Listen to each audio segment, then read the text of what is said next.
A supermajority of the Marvel VFX workers has voted to unionize. Is this going to be good or is this going to be bad? Leave a comment, subscribe. Let's talk about it tonight. Buckle up. It's Comic News Weekly Tuesday.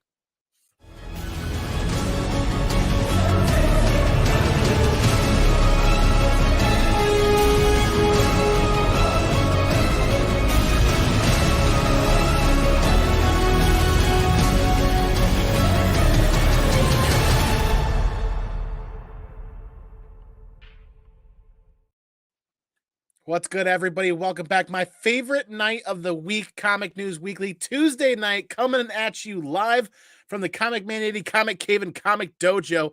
We're running it right. We're running it strong tonight. And this is an interesting topic I don't see a lot of people talking about. A super majority, not just a majority, not just a group, a super majority of Marvel VFX workers have voted to unionize. What does that mean? To unionize? What does it mean for Marvel VFX workers? What does it mean for the industry as a whole? We're going to get into this. We're going to dive into this and kind of talk about it and see how this pans out. You think about it, what's that going to do to the content? What's it going to do to the quality of the content in the future? If you're watching this live, get in the chat right here and let's talk about it tonight. And we're going to answer your questions. We're going to see what you guys have to feel and think about this. And if you guys are watching this on the replay, don't forget to hit subscribe. Leave a comment down below of your opinion on the opportunities or chances to unionize and not unionize. Like, what does that mean for the VFX community? What does it mean for Marvel? What does it mean for the rest of the companies out there? We'll ask ourselves that question as we get into, but before we do that, we got to introduce tonight's amazing panel. Welcome back the man, the myth, the maestro, the legend of the amazing Beyond Wednesday's YouTube channel. If you don't know him already, you better, because you're missing one of the fastest growing channels in the content of comic book community that is out there. We've got Bryan McClay. What is up, brother? How you doing, dude? I love that intro. Great freaking intro, bro. That was excellent. Good job. What is it? Every squirrel finds a nut once in a while, or a broken clock twice a day. That's excellent, bro. Excellent. Good. I love Tuesdays too, bro. I think that's my favorite part about going live with longtime friends and members of the comic book community, is just simply letting it roll off the tongue. When it works, it's great. When it doesn't work, it's freaking hilarious. Yes, sir. And yeah, how's your day going, man? How's the temperature out there? Dude, it's ridiculous out here. I'm in my hibernation mode. In the summer in Arizona, I hibernate from like noon till about 5 p.m. That hibernation means sleep, naps, not do anything, don't move, because it's so dang hot outside that even in your house, it's hard for most people to even keep their house below 85 degrees right now. You know what I mean? So yeah, when it's that hot outside that your AC doesn't want to work well, there's a problem, especially in Arizona. So it's probably about 105 out right now, but we're in our monsoon season, so the humidity is probably like 30% or something like that. God, man, we've been friends for coming up quite a long while, probably reaching 5 years, and I think this is the highest amount of heat or temperatures I've heard you talk about in Arizona year in and year out. This year's the hottest year, isn't it? Yeah, we've broken records, hottest since 1977 for consecutive 110 plus days. Oh, it's not comfortable. And here we are discussing right before we went live. McClay's like, "Are you in a basement?" And I'm like, "You know what, man? Michigan basement's like 65 degrees down here year round. That's like the bright side. And like collectibles basement, you keep it clean, you keep it dusted. Not a lot of sunlight. It really does help with the collection on display. I don't have to worry about sunlight, even with all the UV blockers." But speaking of heat, man, boy, do we have like the hottest guy out in metal tonight. Where's that drum roll, please? What's up, Ryan? Rhynoverse. Good to see you, buddy. My brain froze, man. You forgot my name. That's okay. That shows you how hot I am. So I was trying to roll you out like a WWE wrestler here.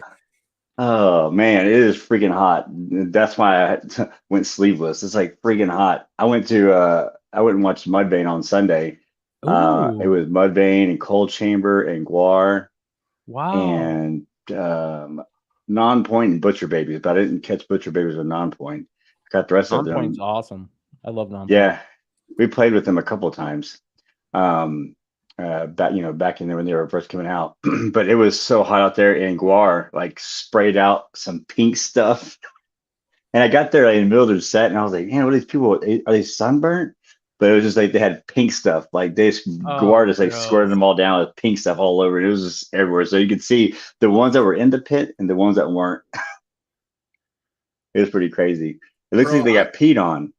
Like my son peed on the floor tonight. Yeah, that's what I was doing right before here. My hands are clean now because I had to go ahead and mop up pee for my kid decided to. No, funny. We kid you not. We're like, Ryan, I'm ready to go live. Hold on. My kid's peeing everywhere. My kid just got done peeing everywhere, man. Hold on, I gotta clean this up. I'm like, oh, this is great. Was he passed out?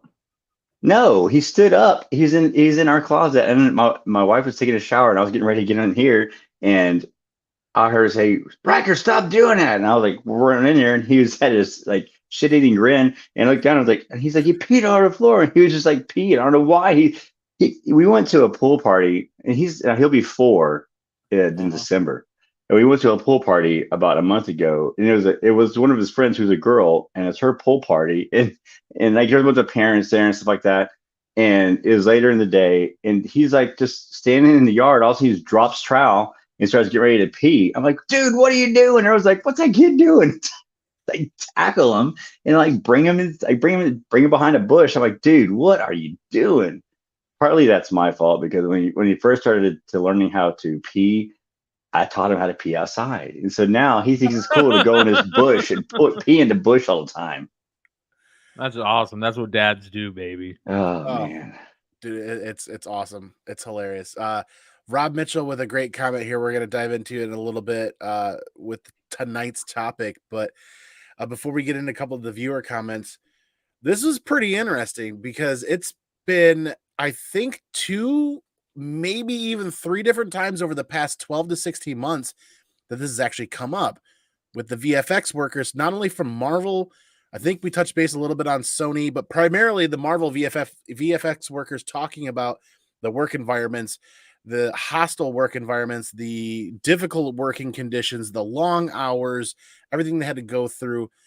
And this, I'm honestly kind of surprised because it just seems like you hear that a lot. And anybody that's got I don't know if VFX is really considered a blue collar job, but they come in, they work a shift, they either get paid hourly, they get paid salary, and then they go home. I consider anybody doing any sort of labor, whether it's behind a computer or not, like a blue collar type of job if they're not in a management position. So this sounds like a blue collar job, but all too often when it comes to blue collar jobs, you hear about a vast majority of people like, this is not good for us, but people generally like quiet quit and quiet leave to the point where companies either close, restart, or restructure, or they just keep churning.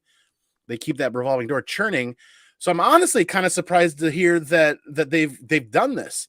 Now, that doesn't mean I think it's good or bad. I think this is going to be a really good topic tonight as far as educational for me and maybe some others in the chat, because honestly, we can start with what's the definition of union? What does it mean to unionize? And really quick, I just went right to Google. Union, the action or fact of joining or being joined, especially in a political context. The definition of unionize is becoming or caused to become members of a labor union. So simply put, unionize, for anybody that's never been a part of a union like me, it's like they're organizing under an umbrella to protect their working rights and their working environment, right? Yeah.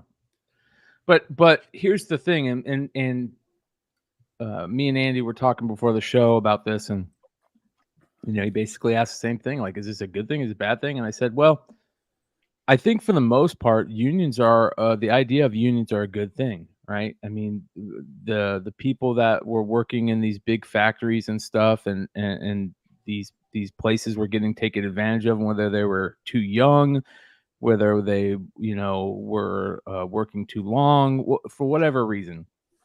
And it looked out for the people, which is a great thing. but there's that saying, all good things must come to an end. And I felt like there was a point, like maybe in the 40s, 50s, 60s, where unions felt like they were becoming corruptible, beyond corruptible, or not beyond corruptible. They were being corrupted by these, whether it's the mob or,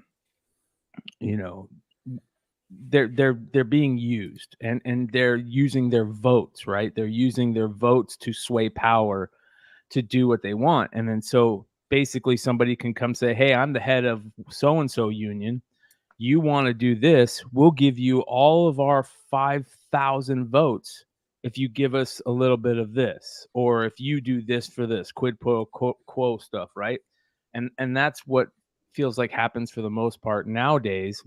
I don't know. I'm just saying, spitting off the tongue, but that's what can happen. And I think a lot of people, when they hear union, that's what they think.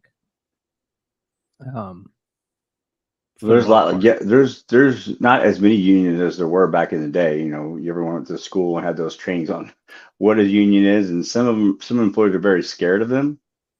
And they will tell you to, if you hear of anything, to let somebody know, because they don't want that in their company, and this and that. So I've never been part of a union. Most of them, if you work in plants and stuff like that, are have a lot of unions in plants to watch for their their hours they're working and wages and stuff like that. But I never expected to hear it from Marvel. Well, I mean, we're not hearing it from Marvel. Essentially, we're hearing it from the workers. From workers, yeah. And Marvel hasn't responded that I can find. Like, I don't see a response from Marvel about them unionizing, because I have heard, not with Marvel or with this group of VFX workers, but in the past, companies will threaten employees that try to unionize or attempt to unionize and can them all, and just get rid of all of them. We're talking a super majority of the Marvel VFX workers. I think they around 50 or something like that is what I was reading. That's only 50 of them. That's all that started out. Yeah, that number's not as big as I thought it was going to be. What about the VFX workers at Sony and anywhere else out there in the industry? This could grow to be a much bigger union right off the bat. Well, it says that they're joining a International Alliance of Theatrical Stage Employees. Is that right? Yes, if they're going to be represented by that union. I guess that's a union, the International Alliance of Theatrical Stage Employees. So it says here, for almost half a century, workers in the visual effects industry have been denied the same protections and benefits their coworkers and crewmates have relied upon since the beginning of the Hollywood film industry. This is coming from that union's organizer, Mark Patch. He said, this is a historic first step for VFX worker coming together with a collective voice demanding respect for what we do. That International Alliance and Stage Employees Union, it represents more than 168,000 technical artists, stagehands, and craftspeople who work in TV, film, and live theater in the United States and Canada. So, man, that's interesting. That's the point that I just said. They just joined a bigger group. That's what they did. That's what I missed. Now their voice went from 50 people to 168,000 people. Yeah, if they weren't starting a union, I misspoke a little bit there. They're joining a pre-existing union. Crazy, man. It's crazy good, crazy bad. That's I mean, kind of what we're talking a bit here. My understanding is a lot of, God, I wish I would have looked back to see when unions actually started, but I remember the auto industry in the early 1900s played a substantial role in pushing, not really pushing, but the unions were kind of derived a lot from working conditions in the 1800s and early 1900s and how that was. And I think it was Rob Mitchell even said it was the unions that got us weekends. Yep. The unions that got us the weekend, and I think the standard 8-hour workday was also because of the unions as well. So that's a positive side. Big time. Now, unions are a very positive thing. In just like, this is going to sound crazy again, you guys. I'm just a stoner from Phoenix that is dealing with super temp heat over here, but But that being said, unions used to be a good thing, right? That's the saying. It started as a good thing. Well, there's a lot of things that start as good things that turn into bad things. So it's very interesting how that plays out. Well, I can say this much: as growing up in the '80s, where I grew up in Michigan, it was very anti-union. Now, Detroit, very unionized in the auto industry through the 60s, 70s, 80s. But where I grew up on the other side of the state was very anti-union. We were brought up, raised to believe that our work ethic was all the union we needed. And if you couldn't, your work ethic was how you spoke and how you received your pay. The harder you worked, the more you got paid and things of that nature. And that's kind of, looking back, that was a really toxic way to think about it and look at it. And I remember my dad telling me unions always protected the weak and the people that shouldn't be there and working, that would cause accidents or have issues. It's a very debatable thing. I mean, we're talking about the '80s versus now. I like to think that this unionizing that's happening, I feel like this is a pendulum. The more I learn about history, the more I learn that certain things that we have in our history in the future and what's happening right now is a pendulum. We swing too far one way, well, we do a little bit of correcting. We're too far, we do a little bit of correcting. And I feel like now more than ever, what we're hearing and seeing about working conditions in certain environments and certain companies, unions are really needed in a lot of things because of how poorly people are treated. I'm not, it's really comparing apples to oranges to say working environments in the 18 and 1900s to working environments now, but nonetheless, it's how the brain's perceiving how you're being treated, how your work is being valued, and things of that nature. But in the same fashion, unions were there to protect people, developed and started to protect people. But you're right, it got to a point where business owners and people were becoming corrupted to make, they wanted to make more money based off of the hard work of other people. People would unionize. Well, then when the unions Well, started, people realized that you could corrupt within the unions. And I think that's how unions, there was a bad taste in people's mouth with unions over the 80s and 90s, and maybe even the 70s a little bit, paraphrasing heavily. But look at the auto industry unions right now. You go over to Detroit, you go over to some factory lines during lunchtime, people are getting piss drunk on lunch yeah, breaks, going yeah, back to work. Dang. Like there are some very not great things happening within unions to a degree, and unions only can do so much, and employees can only do so much, and employers can only do so much. So there's a pendulum. I feel like there's a pendulum here. But if you look at the VFX community and what we've learned about and what we talked about over the last like 6 to 12 months, maybe even 18 months, damn, nobody's taking care of them, it seems like. I don't know what to think, man. I'm glad that I don't work in corporate America anymore. I think corporate America has become nothing but red tape. And I think that I know when I was working in corporate America 5 years ago, I worked in the defense, space and defense engineering world, and we used to have to deal quite a bit with unions, right? And um, the bullshit that would have to happen with unions, because they don't do certain things at certain times and this and that and blah blah blah, and it was nothing but more red tape. And I feel like you said, that pendulum has shifted so much. There's that saying, that what is that, weak times and hard men saying? Yeah. That saying is for real. I mean, we've lived very cushy for a long time. We don't have the hunger to work as hard as we can anymore as a society, Yeah. and it'll shift back another way once we realize that we need to do something, or something needs to change. And it's the truth that it's very cyclical. It's very that weak times and hard men, whether you want to believe it or not, is true. It's Yeah. 100% true. I'm paraphrasing Well, heavily, but it's difficult times make for strong people. Strong people make for easy times. Easy times breed weak individuals or weak people, and then weak people develop difficult times.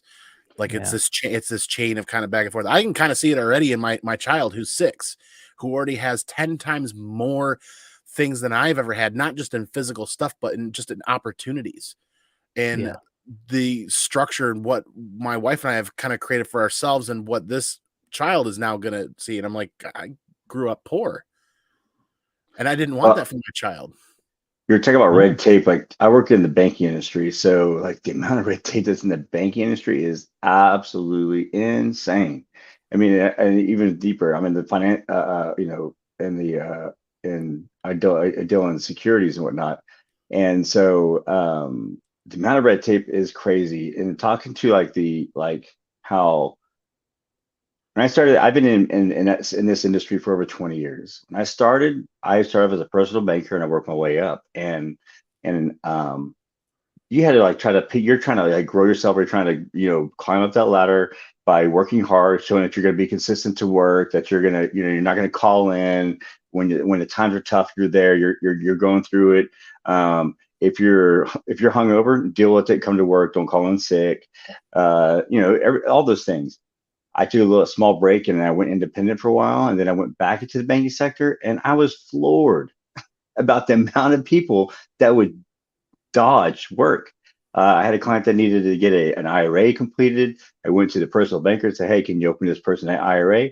They said, "I don't know how to do that." And I was like, "Well, I think there's a line that you can call that help you through it." She's like, "I just don't want to do it. Can you just sit them in the lobby?" And I'm like, "Are you freaking kidding me? Like, what am I going to sit them there until they leave?" They're like, "Well, someone else will come get them." Like, you've got to be joking me. They're not And hungry. I was like, "I'll figure it out myself then and do it myself." She's like, "Well, yeah, because I don't know how to, that's just too hard for me. I don't want to do that." Like, it's your job. It's your job, Yeah. So I was floored. It's now, and I don't know if it's a generational thing or whatever, because even now, like I kind of pride the fact that I didn't get to go to college, or I didn't go to college. I was a musician. So I'm one of 2% of my industry that don't have any college experience. And in fact, now I don't think you can get in my industry without any type of college experience. But they're like, "Well, how did you do?" I was like, I just worked. I took opportunities that were available to me. I didn't let none slide by, and I made it most of them. And they're out there. Opportunities are out there. People can do better and grow themselves, but most of them are too lazy, and they just don't rather not. I mean, they're so hard fighting for the job to be for influencers than getting a real job. Not a real job. I don't want to say a real job, but to get a different job that's not that, because an influencer is kind of chic or cool or whatever. And I mean, if I could do this all day, I would totally do this all day, but I can't do this all day and pay the bills and my family and everything like that. But it's like there's a lot of folks that do, and they rather spend their time trying to make that happen than trying to find jobs that might require them to learn and do things that are just a little bit more tougher and outside their wheelhouse. Yeah. And I like what you brought up about starting somewhere, right? You had to start somewhere and fight your way up. This is one of the questions I've always had about unions, because I don't really know better, and this is my ignorance speaking towards the topic a bit. But Kingdom Comics had a good comment or a question. I wonder what the union dues are. I remember friends trying to get started in something, and they're like, "Oh, hey, this so and so, I'm going to do this. There's a union," and then they get that first bill for the union dues. Everybody's got to start somewhere, right? And if you're going to get into a union, you got to pay union dues. And I remember some of my friends not even be able to afford a place to live when they first started because their union dues were most of their paycheck. How was that fair? Like, I understand what unions provide, and I grasp the general concept, but it's like, yeah, what are the union dues going to be for this? I wonder if that's even public knowledge, or you could look up, because can these VFX workers or anybody starting out in that industry afford the union dues to become protected and build so they can build their way up? That's a really valid question, because there doesn't seem like there's, oh God, we're definitely going in full inception here. There definitely doesn't seem to be a union when it comes to a union formed when it comes to forming unions or controlling unions, not controlling unions, but it doesn't seem like any union is really created equal. And it doesn't sound like their fees or anything or their structures.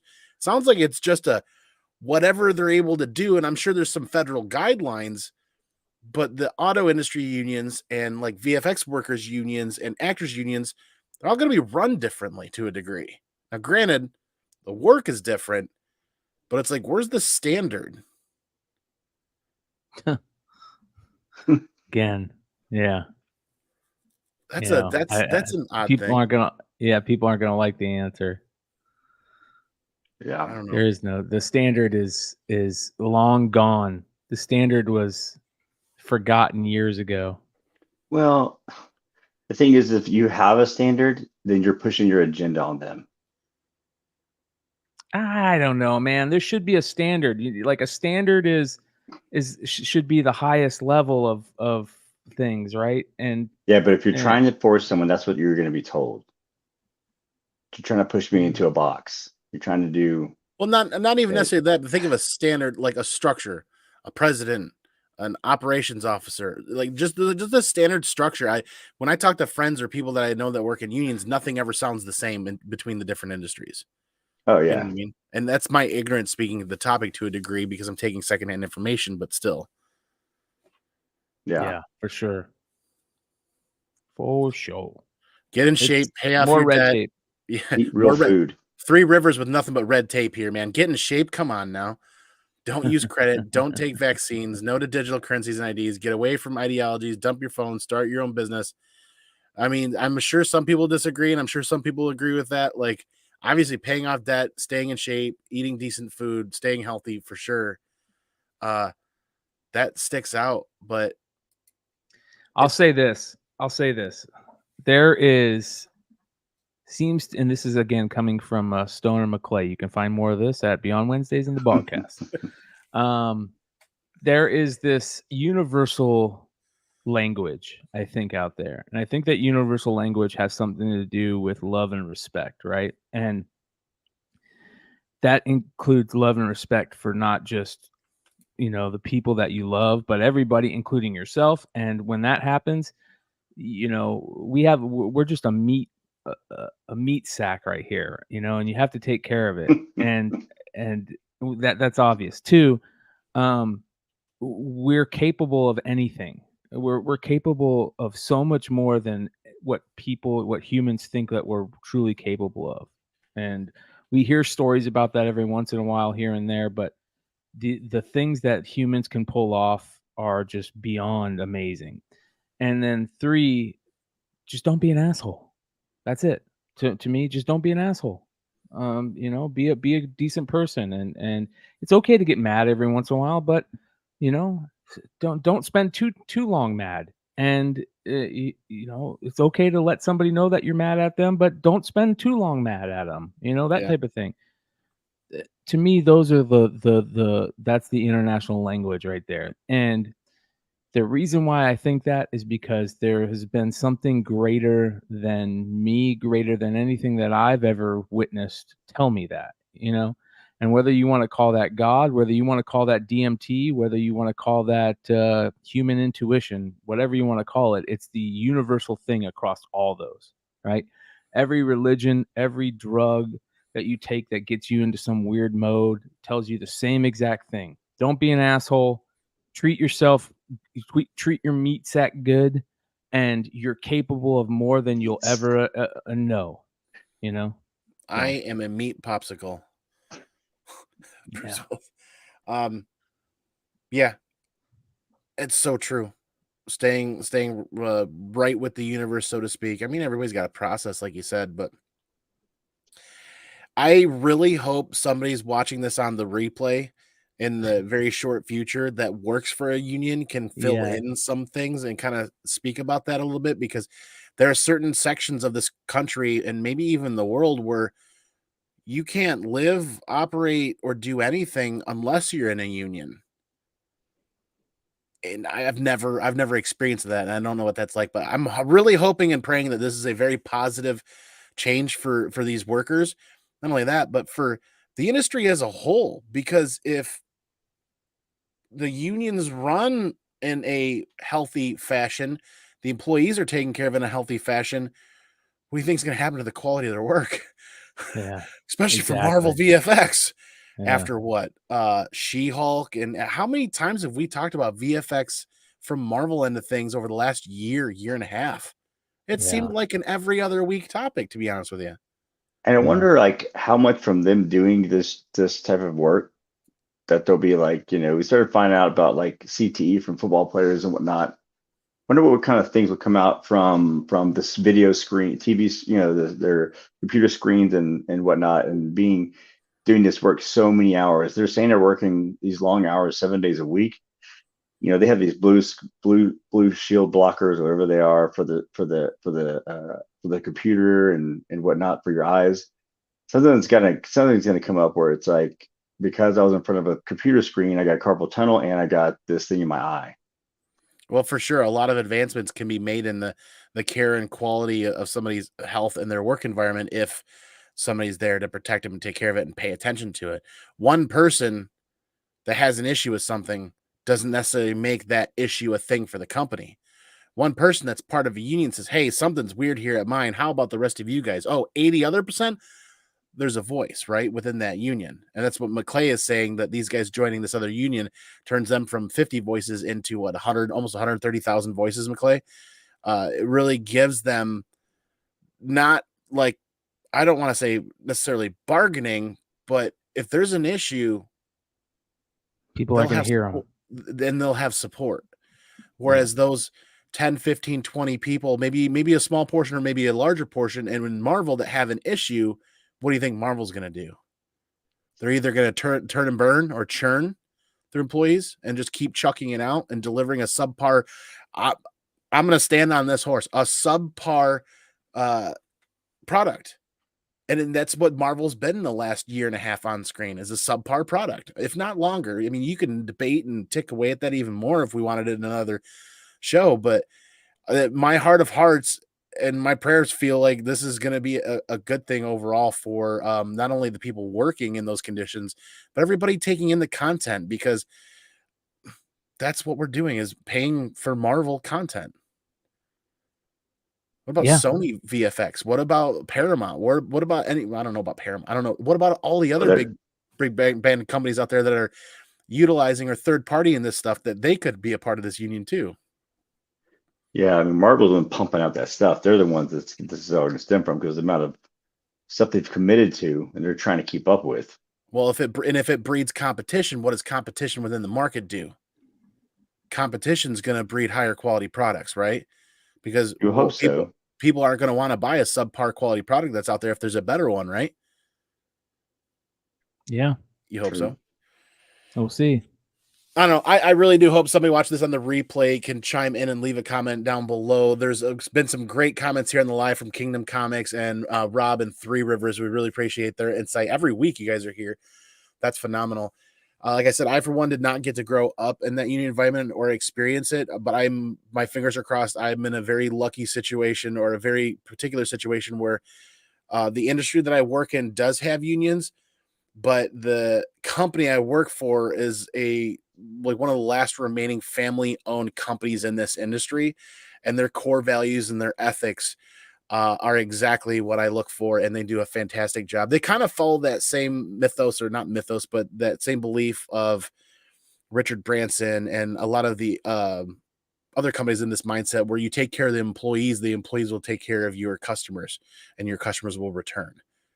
That kind of mindset and aspect. And that's what I really thrive in, and I really enjoy where I work, and I really enjoy the industry that I work in. But you guys have any closing thoughts on this before we kind of move along? It's going to be interesting to see how this develops, for sure, right? Yeah, for sure.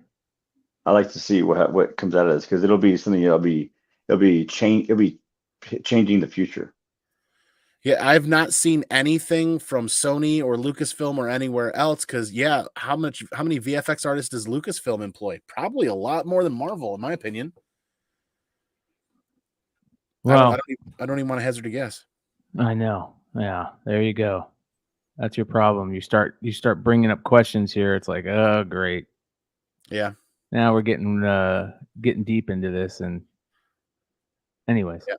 Yeah. That was the main topic for the night. If you guys don't have any closing thoughts, man, what's tomorrow? Dude, huge new comic book day, dude. I'm kind of scared, because I've had some very relaxing, like $30 and $40 new comic book days, and tomorrow, is this the kickoff? Is this the end of summer kickoff for new comic book day? Oh, bro, there's a lot. We'll get into it. Don't tell me that, man. I know something is killing the children is back tomorrow, but I don't think they did more than like a 1 in 25 or something. So hopefully that's not too expensive. Well, there is. Hold on here. I'm trying to bring these up here. All right, let me share my screen. There is so many books this week. It's unbelievable. The amount of new comics coming out. As you can see, I mean, there's just tons of the new Night Terror stuff, all that type of stuff. I'll just start going through them. We'll just go through them because there is a lot. Starting off with Punchline number 2. This is the cover C. I think this is an interesting cover. But there's some really nice Punchline covers. So if you guys are looking at any of the Night Terror stuff, man, there's all kinds of good covers for the Night Terror stuff. DC's been killing it for that. Here's another one. This is Wonder Woman right here. Night Terrors 2. Ooh. This is the 1 in 25. Look at that. 1 in 25. This is the cover B. Cover C, Jeff DeCall. Yep. Not that good. This is something off about her chest. I don't know what it is. Maybe I don't know. Is that supposed to be a snake? Weird. No, it's not. What is that? Yeah, it's a snake. What's that above her head then? The cobra head. Oh, okay. The cobra. Yeah. Oh, yeah. Then that is kind of tough. Oh, yeah. It is really tough. Yeah. It's not that good. The face is really good. That's really good, but the rest of it is, his pen's starting to get a little dull, which is a bummer. Look at that. Jesus. Yeah, these Night Terror books are crazy. This is something to be on the lookout for next week. Shout out to Dynamite. Dynamite continuing to do great things. This is Red Sonja number 2, but look, Stephen Platt. This is a Stephen Platt cover right here. And I like that. I would suggest the sketch version of it, which is a 1 in 15. Yeah, line art, Stephen Platt. So, but the Barons is also really. Oh, this one's really good. Look at that. That's good. But look at that's the Perillo. The Barons is unreal. That's the Linsner. Look at that. Wow. Yeah. Dynamite is going. I think Dynamite is being very, very smart about finding the artists that collectors love. And they're putting them in the 1 in 15s, the 1 in 25s, the 1 in 10s. They're doing what we want. Yeah, sometimes they're harder to get, but it adds that little extra collectability to it. And collectors love that. So there's the Inhook Lee. And then there's this is the 1 in 100 Stephen Platt. This reminds me of like when Bad Idea did those things and they had those pens and whatnot that you could collect. Yep. I loved that so freaking much. That was when everyone thought it was a gimmick. I'm like, who cares? It's fun. Where's the Middleton? Be fun with it. There's the Middleton. There's the Perillo. That's the classic. That's the Perillo Ultraviolet. There's the Frizzen. It's a 1 in 10 FOC Frizzen. There's the Perillo Ultraviolet Virgin. Barons black and white. There's the Frizzen Virgin Foil. Wow. Oh, Middleton's for next issue. Okay. My bad. Yeah. You should be able to scoot right over to issue 3 if you want to pick that up or look at it. Where issue 3 is in here? Yeah, if you go back to issue 2, the one that you were just on.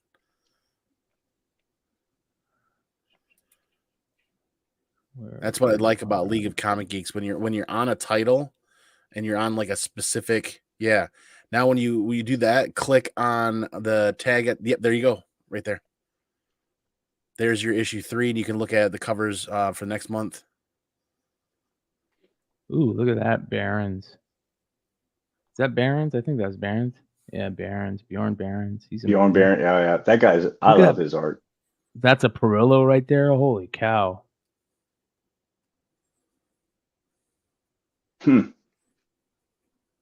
Dynamite's just killing it, dude. Look at that. Oh my God. Wow. 1 in 10 bloody. Yeah, way to go. Nick Barucci at Dynamite. Great job. Wow. Way to run a comic book company well. Show collectors some love. Yeah, man. Well, you know That's how cool.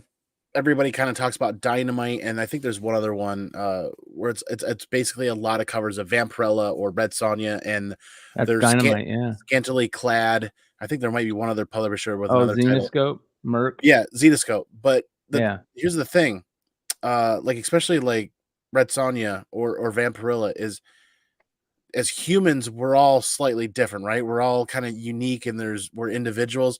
What I like is you get different artists coming in there doing different takes on Red Sonja over the years, and you just get different versions of it. And I think that looks really cool, actually. Well, I'm gonna blow you guys away. This is okay. There's a couple books this week that I think are your best bets. I'm gonna give you guys one. I'm not sure where it comes from. I think it's an exclusive, a retailer exclusive. But to me, if you were gonna buy any retailer exclusive this week, this might be it. This is the Hades #1 Del Auto. Wow. Yeah. This right here is absolutely gorgeous. And you guys saw the Del Auto Sonic that went crazy last week. I'm not a big fan of that. I'm not a big fan of this style. But holy cow, is this good right here. Absolutely amazing. I love the idea of having a black base and then having, colors pop like the blue in the fire. And Del Auto doesn't do it that well because it almost looks like it's chalk, and I'm not a fan of chalk on black. I'm a fan of if you're drawing on black that it pops, metallics or something like that. But man, the fire around Hades, the way that looks, he's painting them, but to me, just his style looks like chalk. But how rare is this Del Auto? That's a great question. It definitely is a retailer exclusive. I'm not sure where, but to me, this is, if you were going to buy a retailer exclusive variant this week, this is it right here. Disney Villains, Hades #1. Here are the other covers. There's not other really good ones. I mean, that's not good. That's not that good. That's not good. Not good. Not good. Okay. Not good. Telling you, I think that's the one, right? Yeah. The rest aren't that great. That right there is amazing. That So looks be on the definitely the best lookout. out of all of them. Yeah. Be I on can the see lookout for that. I can see people that aren't even Disney fans or fans of this character going for this just because it's simply a cover that is beautiful. Yeah. Like they Gorgeous. just cover collect. I can see cover collectors gravitating to this just because it's Yes. a solid cover. I'm not a big fan of this Del Auto style, but he killed it on this one, man. Just destroyed it. This is interesting. Here you go, Ryan. This is a 1 in 100 Death of Venomverse 2 Derek Chew variant. Yeah, Death of Unionize. Yeah, it's almost an homage to the cover with the Venom, She-Venom on it. Yeah. There's a cool one. This is the Del Auto connecting 1 in 10 that is just gorgeous. Yeah, I can't wait to put that all together. Yeah. And there's another cool one. This is the 1 in 50 version of that. Here's the Bagley variant. That's pretty good. Is that horse? Shocker? There's like Shocker. Is that Shocker right there, or I don't know who these guys are. There's a Spider-Man character like that. That's Rhino. That's Shocker. The Shocker guy. That's what's his name? The Hunter. Yeah. I don't know who is this. Oh, that's the Lizard. That's Vulture. Doc Ock. Doc Ock. Okay. Yeah. Nice. This is interesting. Death of Venomverse, the Venom Boy variant. I guess this is a new character that they're pushing. Great. Yeah. There's that one right there. Ooh. Now, does that not look kind of like the alien sort of? Yeah, it does. Yeah. The way that the face hugger. The arms were. Yeah. Yeah. But it's still pretty badass. That's the regular cover. No, that's the Chew variant. That's good. That's the Venom Boy. That's the Venom Boy one. Is it just me, or Right? is that an homage of something? Yeah, it's this an is homage of 316. Okay. Yeah. I like this. I don't know why, man. I like it. It's funny. Yeah. Venom Boy and Spider Boy. There's the Lyric Lee variant. And I don't like That's these an homage. anymore. Yeah, That's 2009. Yeah, look at The that. previous one. Yeah, that's cool. So that's Death of Venomverse. I think there's a ton of great covers on that. You would be hard pressed not to find a good cover on that one. Yeah. Next we have got, this is an ash can coming out. It's called Rare Flavors. I think we talked about this not too long ago. It says this is from Ram V and Andrade. It says Ram V and Andrade make their celebrated return, and you can't get a first taste. You can get a first taste in this exclusive ash can. Tantalize your senses with this Amuse Boucher introducing this creative duo's next masterpiece, marrying the supernatural Indian cuisine and cut-through world of chef-driven celebrities in what will be the most talked about new comic of 2023. This ash can will be strictly limited to its first printing, never to be printed again. Oh, wow. Yeah. So there is a cover B unlockable. I don't know what that means, but this is going to be a big spec play this week. Be on the lookout for that. This is a beautiful cover right here. Tales of the Teen Titans #2. It's a really good cover by Christian. Kind of a Ward. negative space from her hood all the way to the top deal. Yeah, it's good, man. I don't know why I like it, but I like it. There's a couple other decent ones in here. There's the Blue Beetle one. There's that. I've always liked Raven as a character. I think she's a cool character. But yeah, the Christian Ward is the best. The Daredevil. This is the Zdarsky. Yeah, this is the Zdarsky variant right here. Why am I not picking this run up? It's already at number 14. Yeah. Yes, sir. Like they announced this run. I was just kind of like, I just need a little bit of a break. And then next thing I know, there's 14 issues. And I'm like, wait. This might be the last issue. It says the end. Ooh. Maybe, maybe not. Let's see here. Next issue. Yep, that's it. Last issue. Right here. And then, hold on. Look at this. This is another great Blue Beetle cover. This is the Hawk Girl #2 cover for Blue Beetle. Cover C, Carrie Andrews. Just beautiful. Absolutely beautiful cover. And then they do a couple other ones. But there's the 1 in 25. That's cool. Yeah, but to me, that's the best one right there. By far. What's the difference? Cardstock. That Blue Beetle, that is pretty cool, that cover. Yeah. And then Dark X-Men might be the play of the week for covers. Look at these covers, okay? Adam Hughes. Beautiful. Mm-hmm. Alex Ross connecting variant for the X-Men #1 Jim Lee covers. Ooh. Yep. This is Art Germ. No, it's not. This is not Art Germ. This is Elkiger. I don't know who that is, but it's got a very Art Germ Elkiger. I don't know. Very Art Germ look. And then the Adam Hughes. This is the black and white 1 in 100 Alex Ross. And then this is the 1 in 25 Salvador LaRocca variant, which is a great, great cover of Archangel. So I like the Adam Hughes 1 in 50 though. Variant Virgin.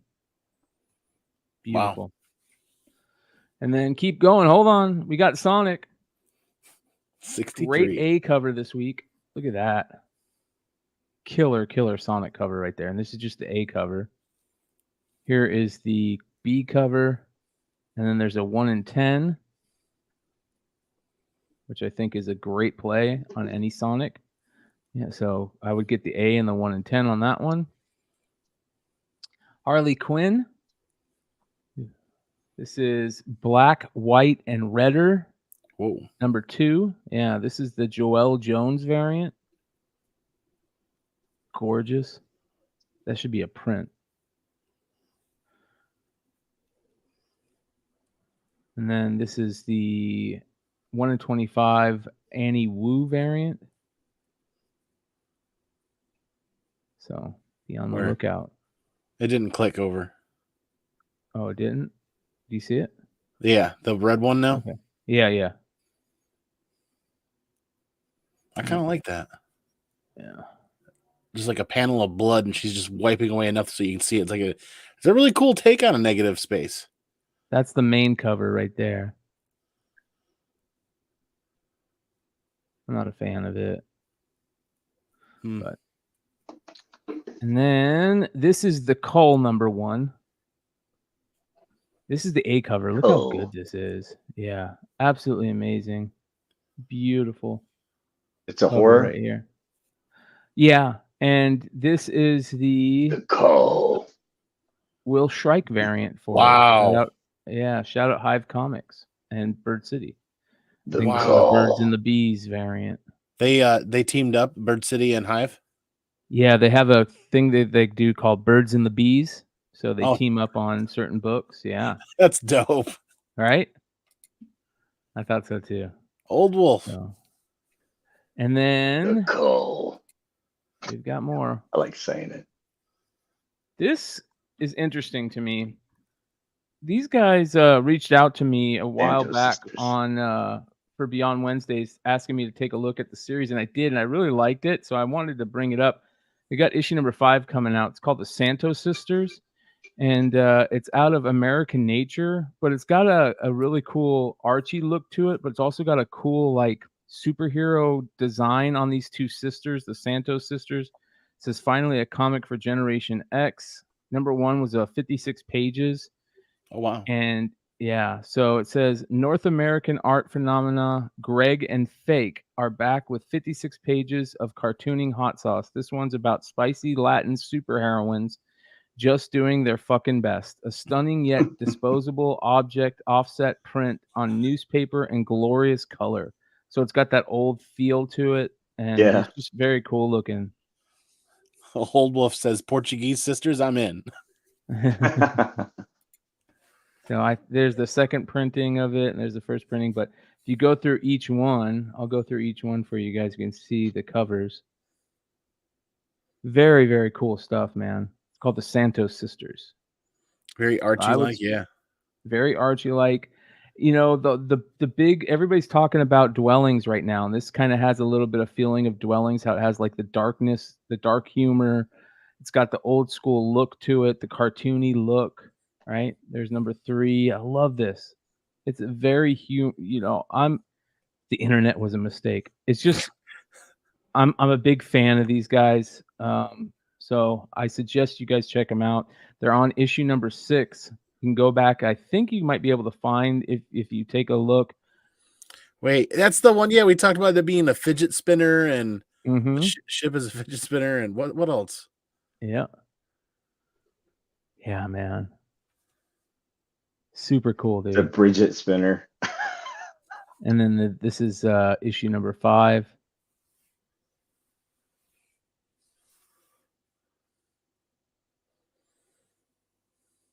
And then that's it. I think this is the final issue that's out. So on newsprint, which I love. So go check them out. The Santos Sisters. Santos Sisters. Yeah. So anything else you guys can think of? Yeah, we got Something That's Killing the Children. It's supposed to be out. In fact, it hit my pull list. Issue 32. Yeah. Yep, it's down here. Hold on. The Mora variant on this, I really do like. Like, I keep telling myself I'm done buying cover variants for Something's Killing the Children, But every month they drop a killer variant in that group, so I just buy them all. Yeah. The A That is covers cool. have been all right. I kind of like the abstractness of the A covers, but there's the Mora variant. And then that's a 1 in 25 virgin.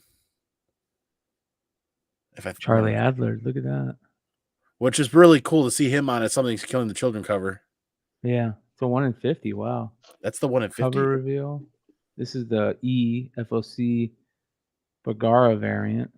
The real reveal variant. I don't know how many of those are printing, but that's cover price. That's pretty cool for cover price. And then, of course, the F unlockable. Ooh, look at that. Lobos. Whoa. What one is that? Is that E? It's probably no, this is probably a retailer exclusive, store I'd variant, imagine. Yeah. So actually, I am happy that it's a issue 32 after the start of a new arc, and they didn't go to a 1 in 50 and 1 in 100. They kept it to a 1 in 25 and the virgin variant of that, and then that's kind of manageable. I think 3, 4, 20. So like $25, $30 for all those covers at my LCS tomorrow. So that's not gonna break the bank for me. Yeah. Darth Vader's out tomorrow as well. There's a 21-25 Bjorn. Hold on, let me just check this Spider-Man stuff, see if there's anything good. Yeah, I had a hard set at 9. I got to bounce, but I will. All right, brother. We'll see y'all next week. Thanks for letting me join on. Sorry, I have to bounce here a little bit early tonight. That's to take care of. No worries, brother. Have a good night, man. We'll see you next week. But thanks everyone, and we'll see y'all next week. And next week for Uno Mastingo, I get these 2 Mastingos. Yes. Those Stingos. No. Later, guys. This is awesome right Later, here, man. Wow. Is that the Bjorn? Badass. Is that the Bjorn? Yeah. That turned out pretty good. Jesus. Wow. That's really good. And then like the Clone Wars anniversary variant. Not a fan. I'm gonna collect them all. I keep doing that to myself. It's not the best one, but this is leading into Anakin. I think is next we get Ahsoka with Dr. Aphra, or that's next month, I think. Star Wars Insider. I cannot bring they do such amazing covers, but I cannot bring myself to pay $10 to $20. That's foil, bro. I know, but like, how can you not buy that being an Ahsoka fan? That's foil. We're gonna have to and get that signed by Rosario. I know. And then here's the variant, the previews variant. Neat. It's a play on the Simonson. You know, I get it, but this right here in foil. Yeah, that's the cover to get and have Rosario sign that, because after season 1, Rosario signing events are going to be insanely busier than they have been in the past, for sure. Yeah. Oh, Old Wolf just bought the call 1 from Bird City. Nice play. Nice play. It's good shit. CMA Kingdom says, what would you do if Aphra showed up on Ahsoka if it would fit the plot? I would lose my ever effing mind, because are you kidding me? Like Rosario Ahsoka on screen, and then you get Aphra pop in as an assist. Dude, there's some people out there, Trev the shipping guru, and some of us in Nemesis Prime, we would lose our absolute minds. There's like 4 or 5 massive Aphra fans in the community that would just, their heads would explode, including mine. The Miss Minutes variant on Uncanny Avengers #1.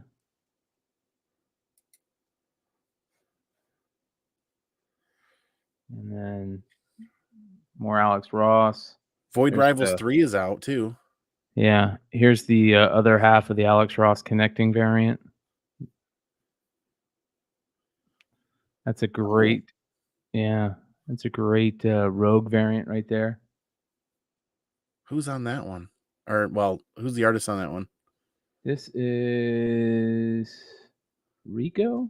Art by R1CO. Yeah. 616, I guess. So. Okay. There you go. Joe's Doolin is asking about Built Map, where every cover is a mystery cover. Do you know anything about that? Let me here's a play I talked about on FOC a long time ago. I think it's a great play. It's because it's a new character. This is what's her name? Luminary. It's a female Moon Knight character. So I think this is a great play. What if Dark Moon Knight? Got a great David Mack 1 in 50. But I would go with the Mac 1 in 50 and then the A cover because it's got Luminary on the front. So there's that. What was the book? Void Rivals, right? Void Rivals. Void Rivals 3 Rivals. is out. Yeah. Void Rivals. Ooh. I think they do a non-spoiler cover. I love that. Great cover right there. 1 in 25. There it is. And here's the spoiler. Yeah. Yep. Torrin Clark. I'm looking forward to reading it. Yeah, we'll see. Next we have got Built. What was it? Built Map, where every Built cover Map. is a mystery cover. Don't see it. I didn't see it either. Blade. Are you just as confounded as I am about the timing of releasing this series or bringing Blade back to? It's not Blade. This is Blade in the Dark by Scout. I thought the same thing for a second there because I saw this, but like that's a funny looking Blade cover. Didn't even look at the rest of it. Yeah. So there you go. That's that is New Comic Book Day. Dude, yeah, like you said, it's going to be a big week, and I feel like we're starting to get through those summer blues, so to speak. And Void Rivals continuing to pick up steam. I'm looking forward to reading that. Star Wars doing its Star Wars thing, and a lot of other great covers out there, man. Yeah. Yeah. I want to. Well, I'll save it for one more thing. Oh, Built Map 828 is FOC. 9 covers are all blind, bagged, gimmicky, or fun. Depends on what they're. Yeah, it depends on what they're about. It depends on the person too. If you got a comic book collector out there that likes to gamble a little bit, I can see them having fun with it. Me, I feel like it'd be gimmicky for me. Yeah. My wallet just ran away. Yeah. What's the best Darth Vader 3 to pick up? Oh, purple. Rivers. Purple. The purple fourth variant is going to be the rarest one and harder to get in the highest, greatest, best condition. Filoni variant or La Roca? I don't think there's a Filoni variant of DV3. There is a La Roca variant, like the one I have back here. I think the only Filoni variants that are out there are in the Clone Wars series, being the retailer incentive of issue 1. I don't know about Filoni's other covers. I mean, cover A is a no brainer buy at the bottom of the market. Like, I mean, if you guys know Swaggle House and you follow Swaggle House, pay attention to his content and what he's been talking about the last week or two. And his most recent show that he dropped today is now being the time to buy, essentially, was the question. And he talked about it, and I still need to go watch it. I, for one, am buying Darth Vader 3 for, the first appearance of Dr. Aphra. You can buy those. I'm buying those 9.8s for $200 a pop. People are selling for $200. I'm buying them $200 a pop. That's like well below the threshold I told myself to maintain buying those covers, and they continue to hold. Like, buy it now prices on eBay are like that $225 to $260, and some people are selling for as low as $200. So I'm grabbing those at $200, and there's your fourth print. That came off $1,000 down. It was a $1,600 book a year and a half ago. Yeah, I would buy this book 9.8 if you got the money to spend. This is a great book to pick up for $500 in the 9.8. I know $575 is the last sale on August 6th for a 9.8, but man, if you can pick one up for $500, I think that's the buy to me. I love that purple. The Adi Granov cover has always been the best. We've always all said that if the Granov cover was the 1 in 25, it would just be such a monster book. The green's not bad. Third print in 9.8, but man, there's nothing better than that purple. That purple just hits different, Yep. I would be buying these issues too. The Darth Vader 3 from the other run with the Kirik and Falah. If you can find that 1 in 25, I'd pick that up too. But that's a steal for that book too. I remember that series, that Vader series, taking off and climbing like a rocket. within that first year of Whatnot becoming a thing, and people started seeking out all those Star Wars keys. Yep. Dude, if Afro were to pop in Ahsoka, my mind would absolutely explode. That purple variant, the 4th print, is a no-brainer buy. I, for one, am really focusing on cover A, because what I've learned over the last 5, 6, 7, 8 years when it comes to modern books, those harder to get, higher priced variants, when people get priced out of those, they tend to go back to the mainstays, the cover A first appearance, cover A second appearance, origin story, kind of those mainstays. Just like what we witnessed with Giant Size X-Men, ASM 129, a lot of those bronze and copper major keys over the last 3 years, you see the prices in that 2.0 to that 6.0 range fluctuate up and up and up, because all the additional competition for affordable variant or affordable pricing on those books, not really as affordable as it was, to even some people are asking those questions about that pricing. That's a whole nother topic from a whole nother show, man. But that's fun to talk about. Yeah. Amen. All right. Let's get Well, what's that going to leave us with? One more thing. That was so freaking velvety smooth, man. Well, I have one more thing I want to share with everybody. I want to remind everybody, I have been creating this list over at Beyond Wednesdays. It's called the Beyond Wednesdays Comic Creators First List. I've been trying to add a bunch of stuff to it. I just shared it there, Andy, if you can throw it up there. There is a link for it in my bio and IG. It's also in the description of all my Beyond Wednesdays shows. If you guys want to check it out, it's a living document. I'm always adding to it. I lost about 50% of the artists I had added. I've been working on this thing for probably 10 years now, and I lost about 30 to 50% of it about a year ago, or whenever I started Beyond Wednesdays. So I had to restart it, but I'm trying to add people as 10 people a week at least. So if you guys want to go on there, and if you see somebody that's not added, there's a lot of people that are not added. Greats, that I just added this week that I didn't realize were on here, and people are adding it all the time. If you ever see anything that's in yellow, that means that we're not 100% sure on it and could use some help on it.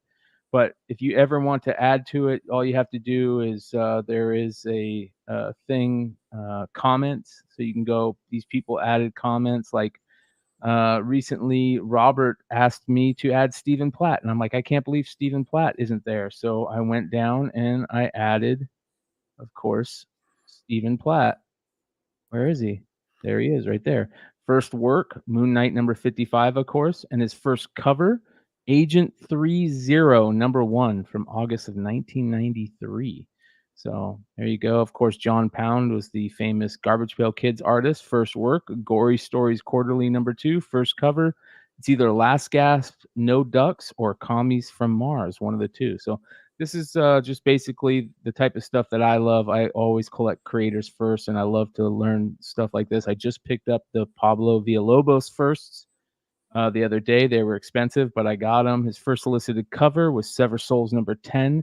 There's a holofoil, a black and white version, a black and white, and then a regular cover. And then there is his first published, which we're not sure if it was published before Severed Souls or not, is Robin Hood Baby Yaga #1. So there you go. Interesting. Stuff I'm talking about. One more thing is this great list. If you guys want to check it out, go check out Beyond Wednesdays on YouTube. Dude, seriously, an incredible tool as more and more creators come into the limelight, as comic books continue to develop in the future going forward, because how many people are got into the hobby in the last 2 years because of COVID and many other things, and how many artists are out there not known about what their first are not known about, their first published, their first artwork. And to be able to go, that's a huge buying tool when you're digging through at a con or somewhere else, and you know about it because you learned about it at Beyond Wednesdays in that list, and you're picking those up out of dollar bin or cover price bins. So you're not paying $20, $30, $40 on eBay a few years later when they get a little bit more famous or a little bit more well-known. You got it. And you never know when you're going to come across something like, people don't realize this, but Todd McFarlane wrote into a letters page when he was a kid. And That book is on that list. Frank Miller did the same thing. People may not have heard, but George R. R. Martin did that with Fantastic Four #3. Wrote a letter in to Fantastic Four when he was a kid. So those are the cool type of things you'll also find on there. And if you enjoy comics history and are a true historian of the hobby, you'll love that list. That's awesome, man. Congrats on that. That's cool. Thank you, brother. Well, man, my one more thing is my brain is completely starting to melt because we are literally a week away from Ahsoka. I've got new comic book day show tomorrow. We're going to blast off and hang out with the comic vet Chris over there at his show and then do our show. And then literally it's 7 more sleeps and it's time for Ahsoka, hour and 32 minutes or something like that. And then the next thing you know, it's going to be over. It's going to be over so fast. But this is, you said it, man. You said it. Fingers are crossed. This does what Mandalorian did for Star Wars back then. Was it 5 years ago already? You imagine restoking or reinvigorating that Star Wars fire for the fandom out there and for the new fandom coming in. Can you imagine how many non-Star Wars fans are fans of Ahsoka or Rosario Dawson or Ahsoka and then getting deeper into it because of this? Oh, yeah, dude. This is a big deal. This needs to hit. 100%. It needs to hit. So we'll see if that happens. I'm with you. I'm really looking forward to this. I'm hoping that this turns into something just absolutely amazing. But yeah, you never know, man. It could be it could be that the Mandalorian season 1, that changes everything. There's so many people I know that unfortunately the last couple of years of Star Wars has taken them out of the game. They don't want anything to do with Star Wars anymore. And it's a bummer because one of those people is my best friend who I used to go, who I haven't missed a Star Wars premiere night since 1994. Okay, you guys, that means all the re-releases, anything that's ever been in the theater, I have seen on premiere night with my best friend, Keith, who I do the podcast with. He doesn't want to see Star Wars anymore because he's so let down with what it's become. And I think that if Ahsoka lets people down, so many people are going to step away from it. If it doesn't, it's going to be a rejuvenation of Star Wars. So there's a lot riding on this because, one, it's Filoni's baby. It's a lot of people's baby and that got back into Star Wars after being dead for so long, right? The Clone Wars brought him back. Ahsoka is such an important character because it does what so many characters couldn't do, right? All the characters of the sequels could not bring together new Star Wars fans and old Star Wars fans. Ahsoka does that. Why? Because she's so close to the Skywalkers. She's so close to Anakin. The majority of Star Wars fans, their favorite, they think of Anakin as like the next level because he's the greatest Jedi ever, right? And to have that connection to Anakin, and not just Anakin now, also Luke, that's a big deal. And they need to not mess that up. Yeah. And new dialogue recorded for him. And the latest trailer dropped, I think yesterday, actually essentially confirms, like, there was speculation, but Disney dropping this trailer with his voiceover in the background confirms what a lot of fans had talked about, there being a look back or a look back flashback kind of scenario. And that's got pretty much all of my YouTube feed and a lot of my social media feeds are just people talking about Ahsoka leading up into next week and about that Anakin Skywalker and that news.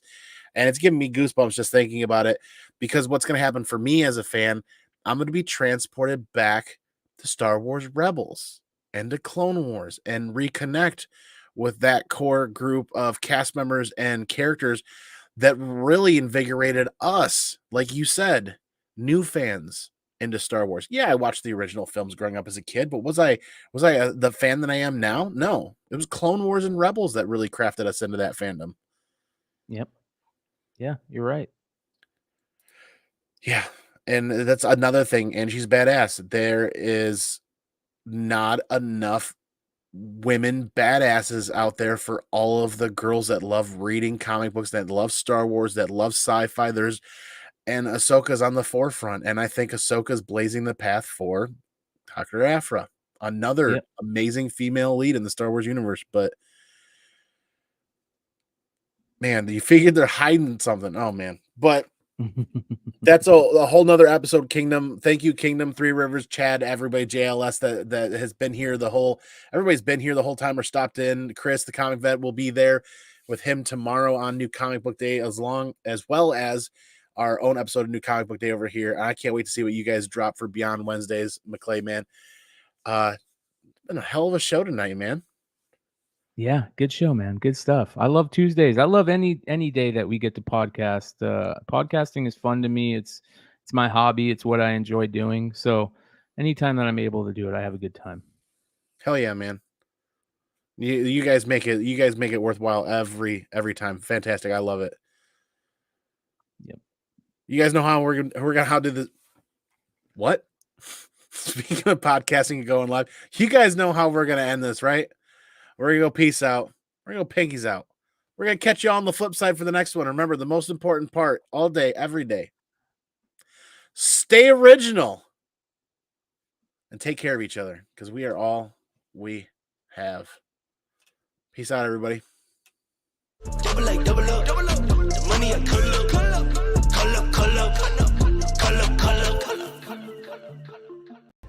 Excuse me while I change. The roller buggy has made me sweaty. Yeah, sweaty.